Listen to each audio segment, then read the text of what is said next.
President Obama is now planning to send another 450 U.S. troops to Iraq after confessing just days ago that the U.S. lacked a complete strategy for fighting the terrorist group. The White House now says those 450 additional troops will not serve in a combat role, but rather will train, advise, and assist Iraqi security forces on the front lines in the Anbar province. That's been the site of many setbacks recently in the anti-ISIS campaign, in particular, the fall of Ramadi in Anbar last month. The president has also authorized the delivery and weapons and equipment to Peshmerga and tribal Sunni fighters who are under Iraqi command and share a common goal of defeating ISIS, but those weapons will still go through the central Iraqi government in Baghdad. Right now, the U.S. has roughly 3,000 forces serving in Iraq. With these additional troops, there will be 3,500 or so. Bringing the hundreds of new trainers in will satisfy,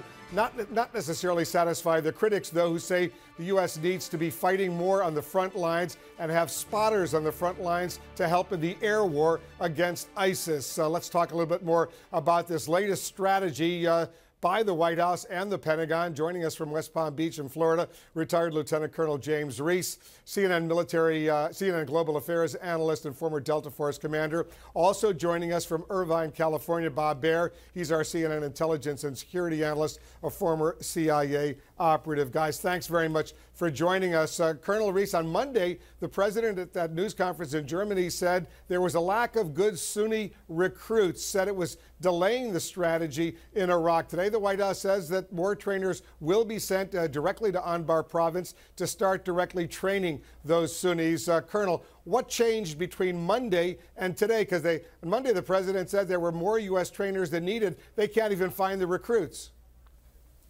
Well, Wolf, you know, between then and now is you had the discussions with the president by the Iraqi president, Abadi.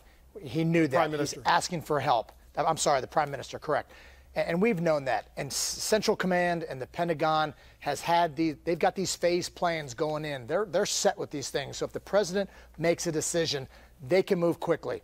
I think this shows that the U.S. is committed, even though I think it's a dribble of support from my perspective. But it shows that perspective. There are some concerns about the Sunnis, but I also think it shows the Sunnis that we are committed, that if they get the people coming to these bases, that we will have the people to train. The other thing, though, keep in mind is those extra 450 to 500 soldiers, they're not all trainers. Half of them, because they're going to stand up a new base, a minimum half, they'll be for security and logistics and all those other places. So you got to look at that number for what it is.